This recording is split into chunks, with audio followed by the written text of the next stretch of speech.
Hello guys, welcome back to the Team Ham channel. James here bringing you his updated Thegrea Overdress deck profile post set 8.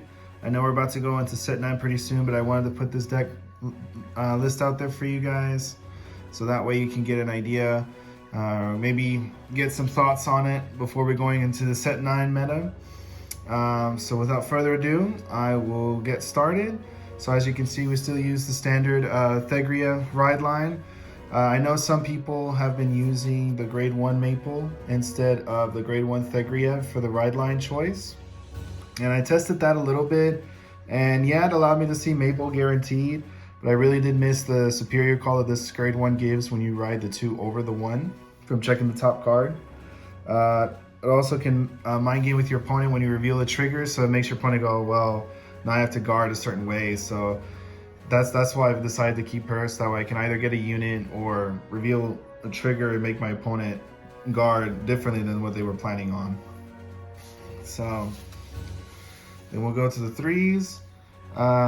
We also run the full playset of the light Thegrea and a playset of the dark Thegrea. So the whole point of the deck is just to be able to persona ride back and forth.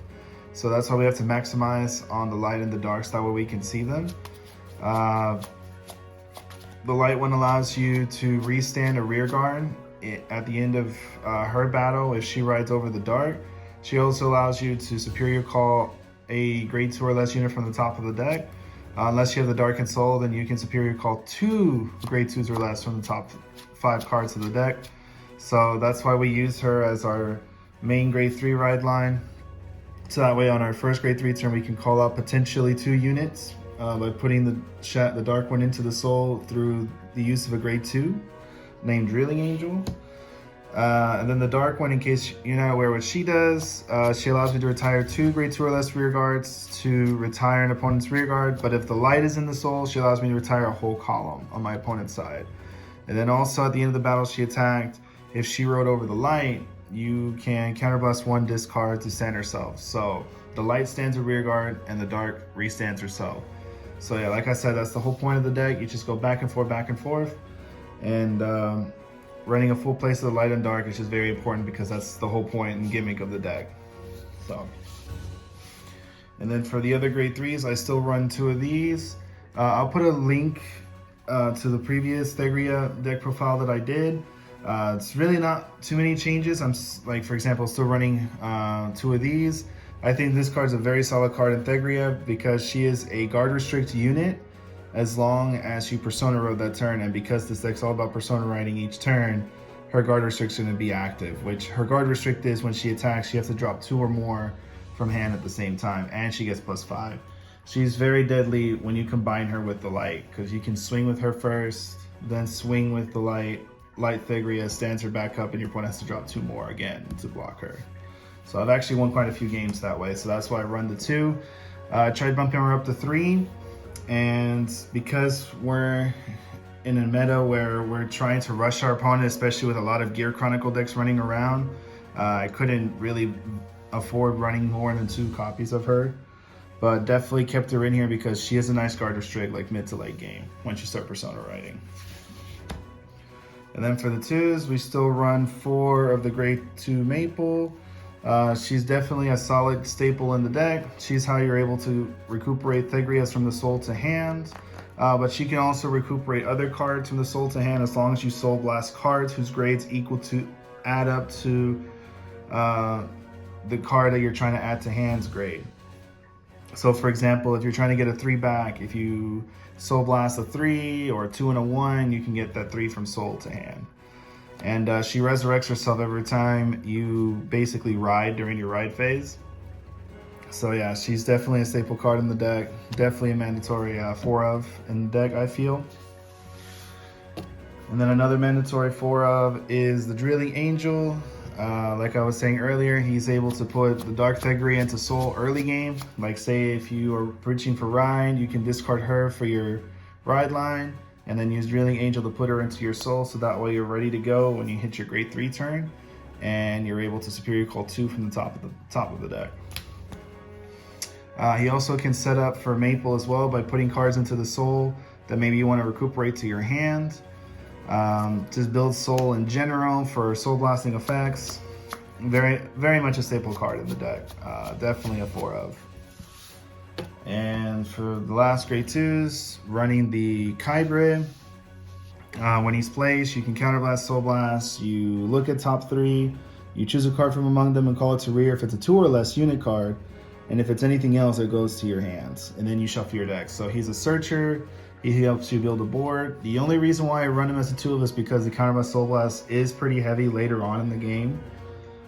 So that's why if I want to use him, I'd rather see him earlier on where I do have the resource to pay for it. And he's also been really helpful against certain decks like Gear Chronicle. He's been also helpful against Eva and other decks as well, being able to just call him and build a board or search for the last combo piece I need. So definitely a good card. And if you want to run more copies of him, you easily could. You can cut some of the grade 1s I'm about to show to add more of him if you want. But this card is a bit pricey, so just to be aware if you want to run more, it can get a little expensive. Then for grade 1s, as I showed earlier, I run the 1 Maple. Grade 1, I was running her as a 2 of, but again, I was trying to focus on more aggression against decks that need time to get to grade 3 or greater, like Gear Chronicle, for example. So I just cut her out, put her as a 1 of, and basically go in with the mindset of if I see her, cool. If not, it's not going to be a big deal. So you don't have to really run her. I've seen plenty of lists that don't run her at all. I still think having the 1 of her is good for the fact that she can resurrect herself like the grade 2 Maple. She's a search target for the grade 2 Thegrea when you're going up your ride line. So it's not a bad card to have. It's not needed, but it's not bad to have. And then I run 4 of this grade 1, the Knight of Desolation.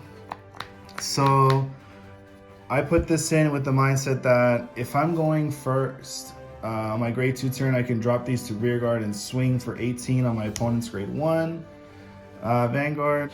If they're going first, they go to grade 1, then when I go to grade 1, if I have these opened up, I can just call them again and just early aggression, just start swinging right off the bat. Very good against decks that, like Gear Chronicle or like Youthberg, where they don't really have much of an early game. You can take advantage of it with this unit right here. Just remember though that this unit specifically, if it's right here on the rearguard circle and my opponent has also a unit in the same column, this unit will lose its 10k. So do be mindful of that.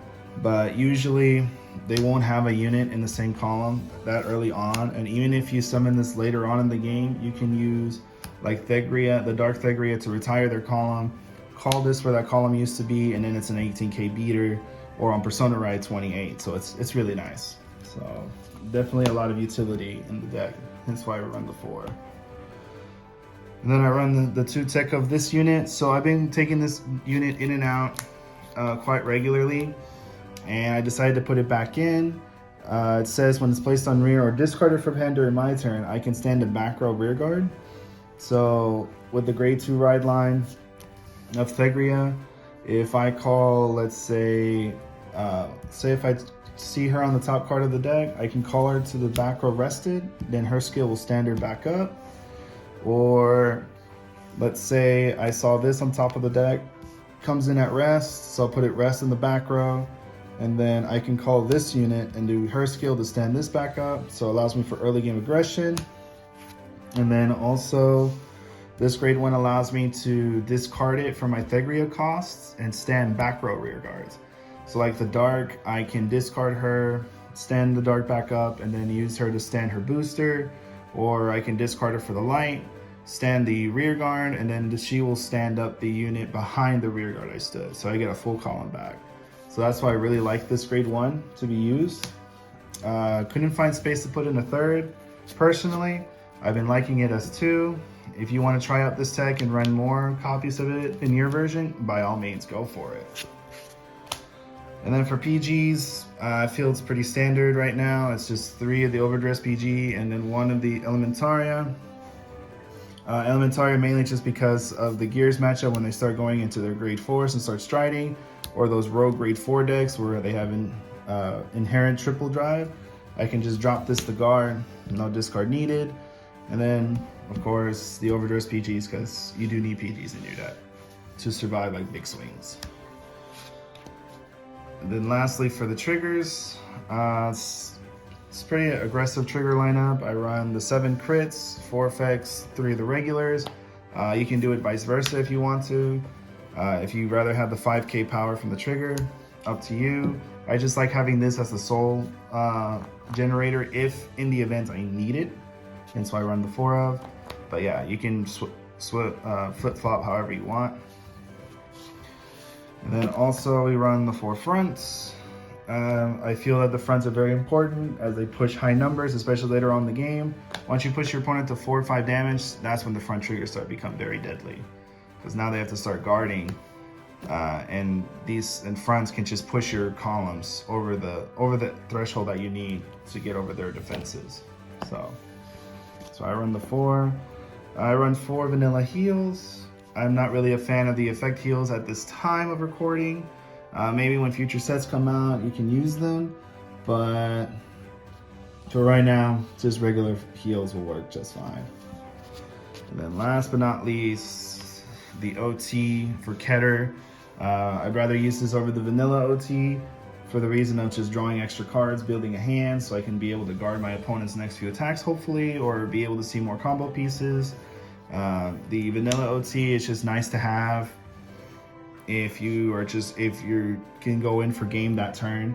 But in my playtesting, I've been liking this more than the vanilla OT popping up. Alrighty guys, that was my updated Overdress Thegrea deck profile. Hopefully you guys liked what you saw. If you didn't, or if you have any recommendations, I'm always open to listening to suggestions. Please put them in the comments down below. And again, thank you so much guys for all your love and support. We truly appreciate it here at Team Ham. I know I truly appreciate it for sure. And yeah, without further ado guys, y'all take care. Have a good night or good morning whenever you're watching this video. Take care guys.